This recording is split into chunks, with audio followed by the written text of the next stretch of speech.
سر کو جھکا دوں اے سکینہ تم نماز شب کی دعا ہو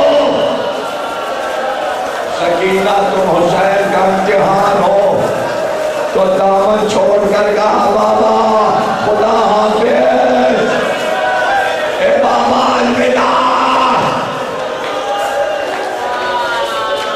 مگر سب در خیمہ پر بیویاں جمع تھی جانے کیا ہوگا حسین بھی چلے گئے ایک بار کربلا کی زمین کو زلزلہ آیا جیسے ہی زلزلہ آیا زینب سید سجاد کے پاس آئی اور کہا میرے لال ہنگامے اسلا گیا آنکھیں کھولو کربلا کی زمین ہل رہی ہے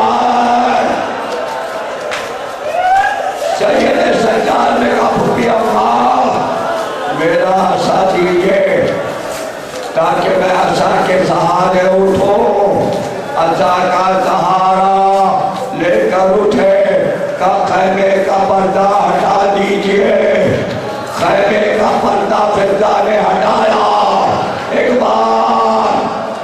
بار سیاہ دی اٹھی قیامت کے آثار نظر آئے سید سجاد نے اپنے سر کا امامہ پھینکا اور ہاتھ اٹھا کر کہا السلام علیکم یا عباد اللہ پھوپھی اماں بابا کا سر کاٹ کر میدے پہ بڑھا